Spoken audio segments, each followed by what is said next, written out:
નમસ્કાર વિદ્યાર્થી મિત્રો, કેમ છો મારા વહાલા વિદ્યાર્થી મિત્રો?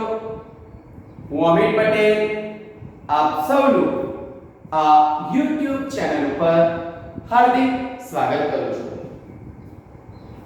દીકરાઓ, આપણે બાહ્ય વિદ્યુત ક્ષેત્રની ગેરહાજરીમાં અને બાહ્ય વિદ્યુત ક્ષેત્રની હાજરીમાં તંત્રની સ્થિતિ ઊર્જા કેવી રીતે મેળવી શકાય એનો થિયરી પોર્શન જોયો હતો. એને અનુરૂપ જે કંઈ પણ દાખલાઓ આપણા સ્થિતિ ઊર્જા રિલેટેડ છે તે આપણે અહીંયા ક્રમશઃ ગણતા હતા. અને એવો જ એક સ્વાધ્યાયનો દાખલો 18મો છે, વધારાના સ્વાધ્યાયનો છે. એ 18મા દાખલાની અંદર 3 વિગતો આપણે અહીંયા કરવાની છે અને એ કેવી રીતે થાય એ ક્રમશઃ આપણે જોતા જઈએ અને એને અનુરૂપ એની કેલ્ક્યુલેશન કેવી રીતે થાય છે એ આપણે થિયરી બેઝ હું તમને અહીંયા સમજાવતો જાઉં છું. એકદમ સરળ થિયરી છે, એકદમ સરળ દાખલા છે. થિયરી તમને આવડતી હોય તો ચાલો જુઓ. સ્વાધ્યાયનો 18મો દાખલો છે. હાઇડ્રોજન પરમાણુમાં ઇલેક્ટ્રોન અને પ્રોટોન 0.53 એંગસ્ટ્રોમ અંતરે એકબીજાની સાથે બંધિત અવસ્થામાં છે. એક ઇલેક્ટ્રોન છે, એક પ્રોટોન છે. ઇલેક્ટ્રોન ઋણ વીજભાર ધરાવે છે, પ્રોટોન ધન વીજભાર ધરાવે છે.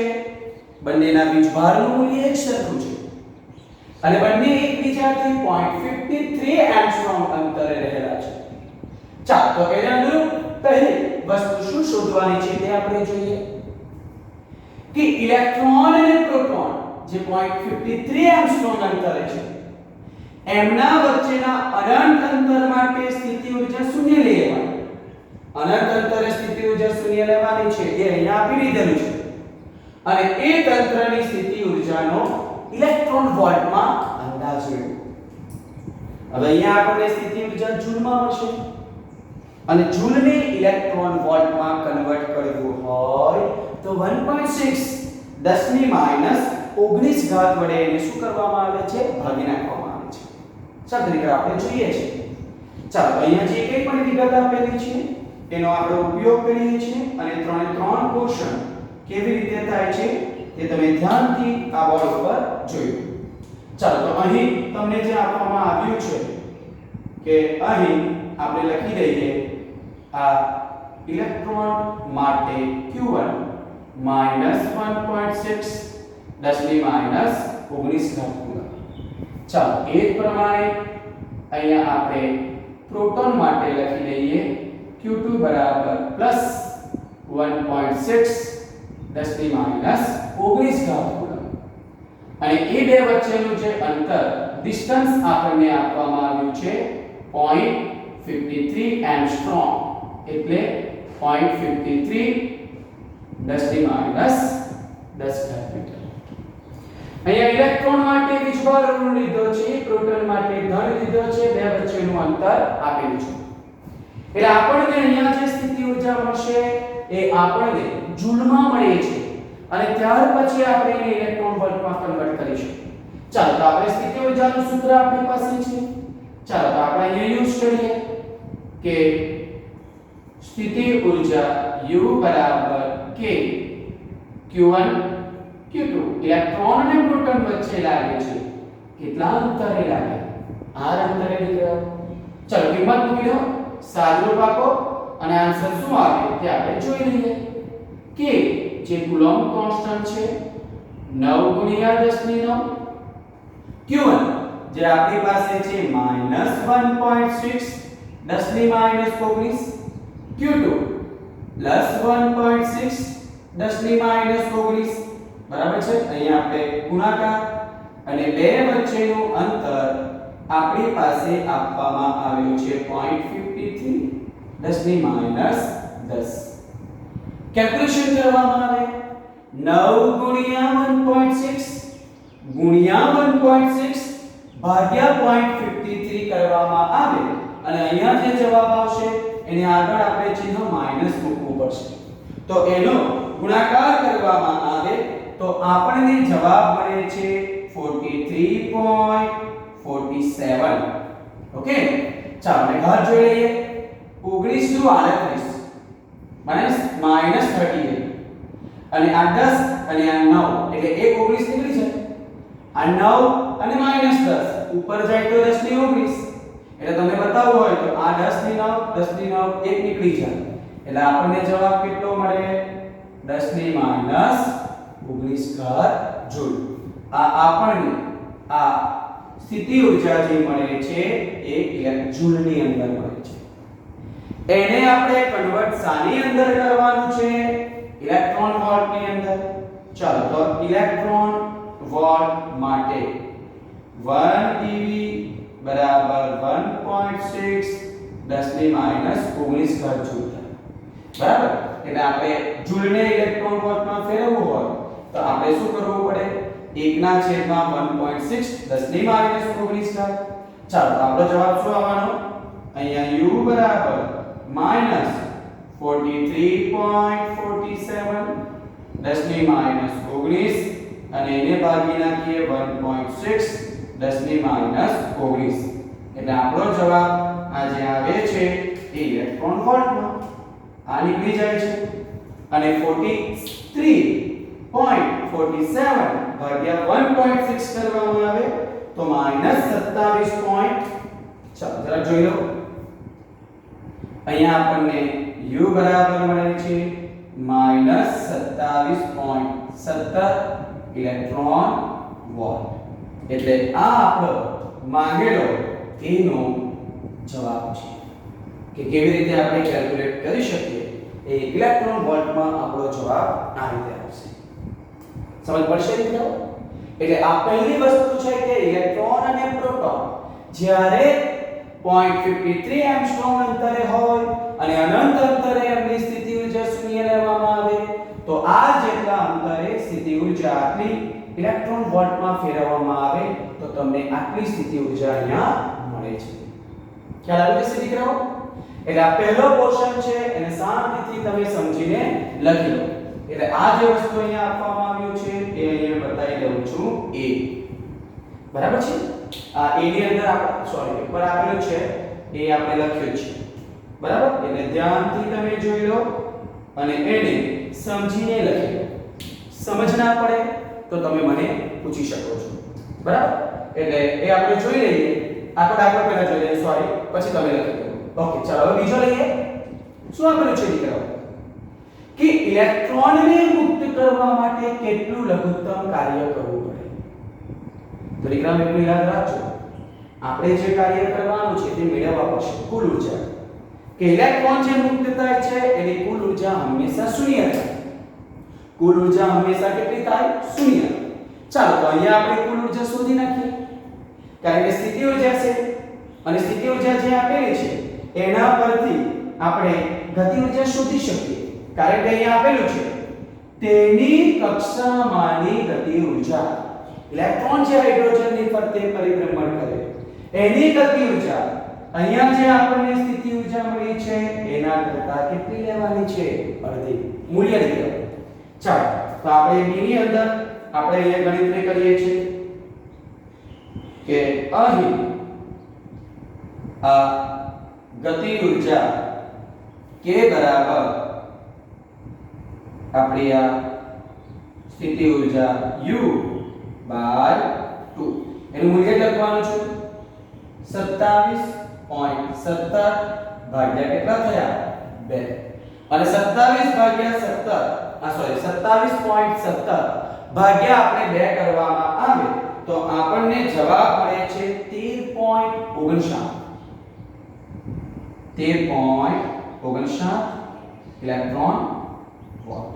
આ આપણને અહીંયા મળી ગઈ છે કાઇનેટિક એનર્જી 13.59 ઇલેક્ટ્રોન વોલ્ટ. સ્થિતિ ઊર્જા આપણી પાસે છે. ચાલો તો આપણે અહીંયા કેલ્ક્યુલેટ કરી નાખીએ છીએ કુલ ઊર્જા જેનું સૂત્ર આપણને ખબર છે કે અહીંયા કુલ ઊર્જા E બરાબર kinetic energy plus potential energy. Kinetic energy આપણી પાસે છે 13.59 બરાબર છે પ્લસ અહીંયા પોટેન્શિયલ એનર્જી છે -27 0.17 ઇલેક્ટ્રોન વોલ્ટ એટલે આમાંથી 13.59 એમાંથી આપણે લખવું હોય તો અહીં લખાય આ 13.59 માઈનસ 27.17 એટલે અહીંયા આપણને જે કુલ ઊર્જા મળવાની છે એ કેટલી મળશે માઈનસ 13.58 માઈનસ 13.58 બરાબર છે આપણે આનાથી બાદ કરી દેવામાં આવે તો તમને ખબર પડી જશે એટલે આ આવી ગઈ આપણી કુલ ઊર્જા બરાબર છે આપણે શોધવાનું છે ઇલેક્ટ્રોનને મુક્ત કરવા માટે કરવું પડતું લઘુત્તમ કાર્ય જો દીકરા હું શું લખું છું કે ઇલેક્ટ્રોન જે આપણો મુક્ત હોય છે બરાબર છે ઇલેક્ટ્રોન જે આપણો મુક્ત હોય છે એની વાત કરવામાં આવે તો અહીંયા આપણે લખી શકીએ છીએ કે મુક્ત ઇલેક્ટ્રોનની કુલ ઊર્જા શૂન્ય હોય છે લખી શકીએ કે મુક્ત ઇલેક્ટ્રોનની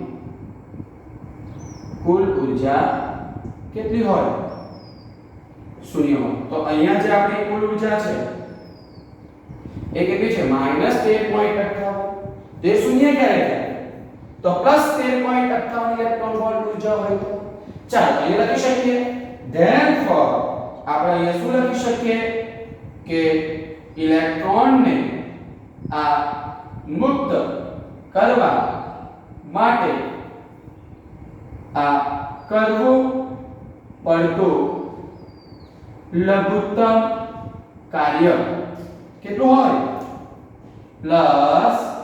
+13.58 ઇલેક્ટ્રોન વોલ્ટ કેટલું હોય છે +13.58 ઇલેક્ટ્રોન વોલ્ટ છે બરાબર છે કારણ કે આપણે ઇલેક્ટ્રોનને મુક્ત કરવાનો અને મુક્ત ઇલેક્ટ્રોનની કુલ ઊર્જા શૂન્ય હોય અને અહીંયા કુલ ઊર્જા છે -13.58 +13.58 એટલે બરાબર છે એટલે એ તમારી કુલ ઊર્જા કેટલી થઈ જાય 0 ઇલેક્ટ્રોનને મુક્ત કરવા કુલ ઊર્જા શૂન્ય કરવી પડે અને અહીંયા કુલ ઊર્જા -13.58 આવી તો આ કુલ ઊર્જા 0 ક્યારે થાય તો એકલી ધન સ્વરૂપે આપવામાં આવે તો કુલ ઊર્જા કેટલી થઈ જાય 0 એટલે એ ઇલેક્ટ્રોનને મુક્ત કરવા માટે +13.58 આ એની બંધન ઊર્જા એટલે એને બંધનમાંથી મુક્ત કરવા માટે આટલું લઘુત્તમ કાર્ય કરવું પડે ઓકે દીકરાઓ એટલે આ આપણો સ્વાધ્યાયના 18 નો બીજો પોર્શન પણ આપણો દીકરાઓ થઈ ગયો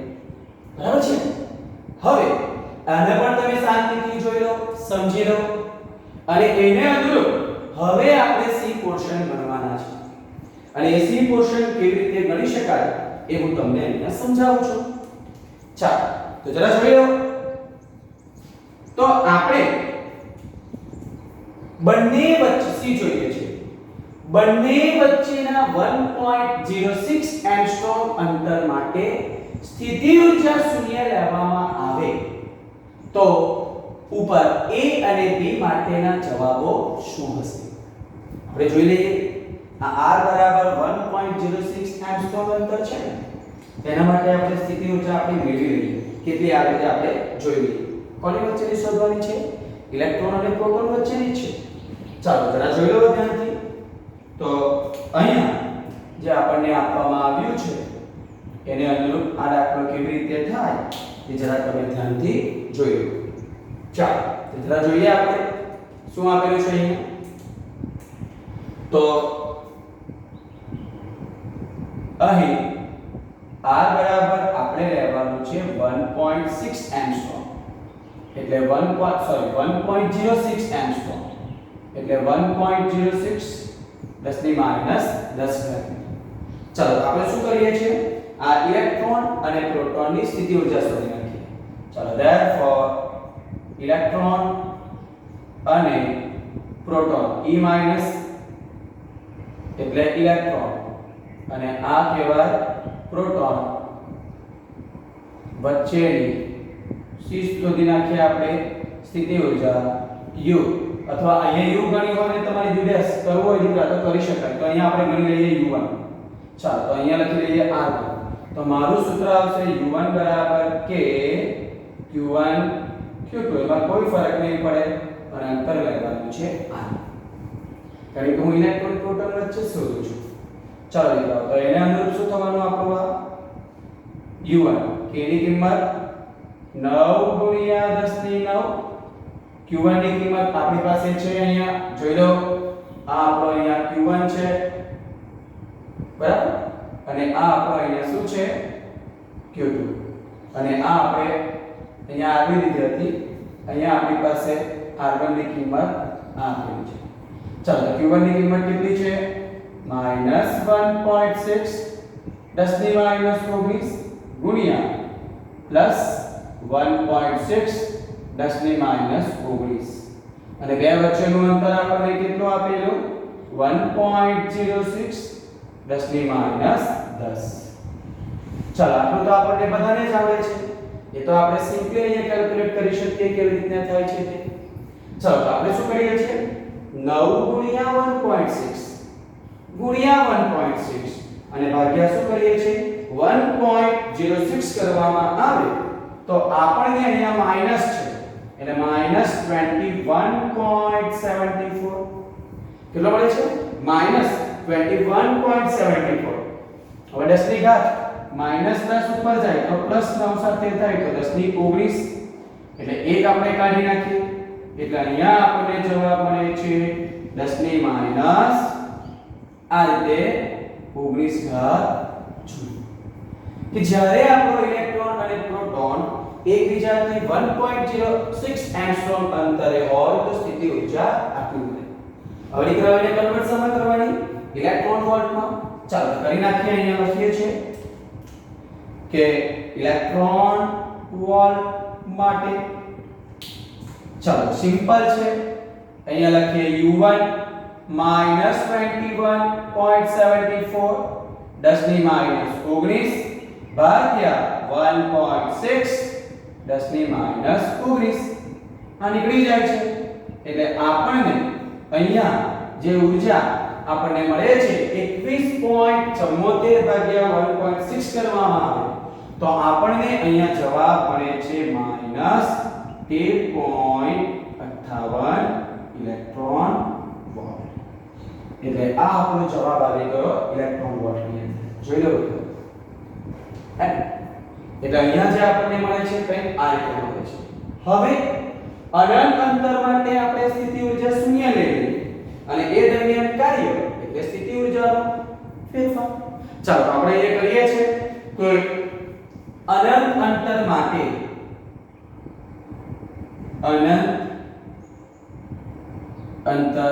માટે u' બરાબર, આપણી પાસે u' જ લઈએ છીએ અથવા તો અહીંયા લઈ લઉં છું u2. કેટલું થાય? 0 ઇલેક્ટ્રોન વોલ્ટ. ચાલો ધેરફોર આપણે અહીંયા કાર્ય શોધી નાખીએ. કાર્ય W કેટલું લઘુત્તમ કાર્ય કરવું પડે? તો કાર્ય W બરાબર અહીંયા W છે લખવાનું રહી ગયું બરાબર. કાર્ય W બરાબર આપણે વાત કરવામાં આવે તો શું થાય છે? સ્થિતિ ઊર્જાનો ફેરફાર એટલે U2 U1. ચાલો U2 ની કિંમત કેટલી? 0 -13.58. ચાલો ધેરફોર કાર્ય W બરાબર શું આવે છે? 13.58 ઇલેક્ટ્રોન વોલ્ટ. તો દીકરાઓ અહીંયા પણ કુલ ઊર્જા તો શું થાય છે? શૂન્ય થાય છે બરાબર છે. એટલે અહીંયા કાર્ય જે થાય છે અને અહીં આ જે આપણે કાર્ય એ ઇલેક્ટ્રોનને કક્ષામાંથી બહાર કાઢવા માટેનું જેટલું છે બરાબર છે. એટલે કે આ કાર્ય આપણે લખી શકીએ, આ કાર્ય ઇલેક્ટ્રોનને કક્ષામાંથી મુક્ત કરવા જેટલું છે બરાબર. કક્ષામાંથી મુક્ત કરવા જેટલું છે બરાબર ને. એટલે અહીંયા એ અને બી જવાબની વાત કરવામાં આવે તો એ શું લઈ શકાય છે આપણે? તો અહીંયા જરા જોઈ લો, લખવાની કોઈ જરૂરિયાત નથી. અહીંયા કરવું પડતું લઘુત્તમ કાર્ય આપણને મળી જાય છે 13.58 ઇલેક્ટ્રોન વોલ્ટ. કારણ કે કુલ ઊર્જા કેટલી થવી જોઈએ? શૂન્ય. હવે બરાબર સમજી લો કે જ્યારે બે વચ્ચેનું અંતર 0.53 એંગસ્ટ્રોમ હતું ત્યારે આપણને ઊર્જા મળે છે 27.17 ઇલેક્ટ્રોન માઈનસ, અને જ્યારે આપણે એ બે વચ્ચેનું અંતર 1.06 એંગસ્ટ્રોમ કરવામાં આવે તો આપણને એ જ સ્થિતિ ઊર્જા આપણને કેટલી મળે છે 13.58 ઇલેક્ટ્રોન. અને આપણને ખબર છે કે ઇલેક્ટ્રોનને મુક્ત કરવા માટે આપણે એની કુલ ઊર્જા શૂન્ય થવી જોઈએ, અને એટલા માટે અહીંયા જે આપણને ઊર્જા મળે છે કાર્ય જે આપણે કરવું પડે 13.58 ઇલેક્ટ્રોન વોલ્ટ, અને એને કારણે આપણી કુલ ઊર્જા અહીંયા શૂન્ય થઈ જ જાય છે. એટલે આપણે અહીં લખવું હોય કે ઇલેક્ટ્રોનને મુક્ત કરવા માટે કરવું પડતું લઘુત્તમ કાર્ય લખ્યું છે કે therefore અહીંયા લખી શકીએ ઇલેક્ટ્રોનને, અહીંયા પણ લખી શકાય આ મુક્ત કરવા માટે આ કરવું પડતું આ લઘુત્તમ કાર્ય મેં બતાવ્યું છે, આ ઉપર બતાવ્યું તે જ. એટલે તમારે લખવું હોય તો લખી શકાય છે, અથવા તમે એ કહી શકો છો કે ઇલેક્ટ્રોનને મુક્ત કરવા માટે આજે આપણે આવ્યું કે હું તમને બતાવી દઉં છું. ડાયરેક્ટ નહીં લખશો તો ચાલશે, આપણે લખી દેવાનું કે આજે લખ્યું છે બધું બરાબર જ છે પ્રોપરલી, કે આ કાર્ય ઇલેક્ટ્રોનને તેની કક્ષામાંથી મુક્ત કરવા માટેનું લઘુત્તમ કાર્ય છે. ચાલો, એટલે આ આપણો દાખલો સ્વાધ્યાયનો જે 18મો છે એ પણ આપણો અહીંયા કમ્પ્લીટ થઈ ગયો. તો જોઈ લો એના જુદા જુદા A, B અને C વિભાગો આપણે કેવી રીતે કેલ્ક્યુલેટ કર્યા છે. એ દરેકે દરેક બાબત તમને સમજ પડે એ રીતે જ મેં અહીંયા બતાવી છે. એટલે દાખલા ગણવા માટેનું લોજિક એવું કહેવામાં આવે, તમને થિયરી આવડતી હોય તો દાખલા ગણવામાં તમને કોઈ તકલીફ પડતી નથી. તો વિદ્યાર્થી મિત્રો, આ આપણો સ્વાધ્યાયનો 18મો દાખલો અહીંયા કેવી રીતે કેલ્ક્યુલેટ કરવામાં આવ્યો છે એ મેં તમને બતાવ્યું છે. શાંતિથી બોર્ડ ઉપરથી સમજીને લખવાનું છે. દરેક સ્ટેપ જુઓ અને સમજીને દાખલો ગણવાનો પ્રયત્ન કરો કે જેથી તમે એના જેવો બીજો દાખલો તમે કેલ્ક્યુલેટ કરી શકો. બરાબર? ચાલો તો શાંતિથી લખી લો. જે કોઈ સ્ટેપમાં સમજ ના પડે તો તમે મને પૂછી શકો છો. ઓકે? ચાલો તો વિદ્યાર્થી મિત્રો, આજના માટે આપણે આટલું જ રાખીએ છીએ. બાકીનું આપણે નેક્સ્ટ વિડિયોની અંદર જોઈશું. ઓકે? Thank you.